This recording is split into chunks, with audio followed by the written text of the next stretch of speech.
President Donald Trump sparks a potential trade war with China, but so far, both sides are limiting their response. The other tariffs facing Canada and Mexico were put on hold after last-minute negotiations, and now we are waiting to see how the U.S. and China will move forward. White House Correspondent Owen Jensen reports. The White House says it focused on China because it did not do enough over the last 4 years to stop deadly drugs from entering the U.S. Analysts say China should curtail its response so it does not upset its own fragile economy.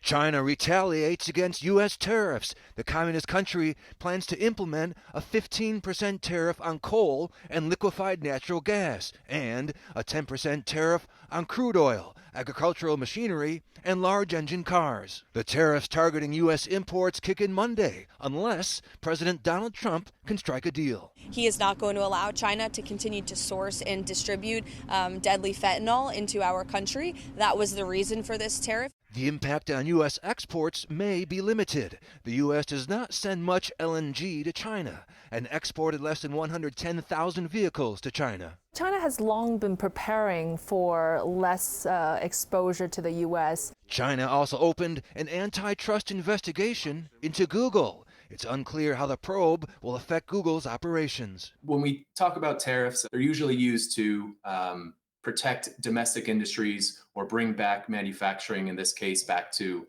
U.S. soil. While tariff battles play out, the president of the Lantos Foundation for Human Rights and Justice, who I spoke with at the International Religious Freedom Summit today, suggested another reason for President Trump to use them. But I think it might be kind of a breakthrough for the Trump administration to think about using tariffs as a tool to win concessions on religious freedom. We see it on trade, we see it on immigration.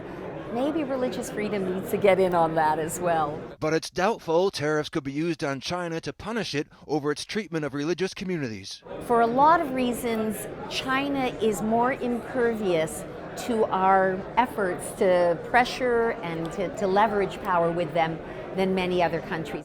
President Trump also threatens future tariffs to level the playing field with Europe. The European Commission says it's prepared to talk to avoid a trade war. At the White House, Owen Jensen, EWTN News Nightly.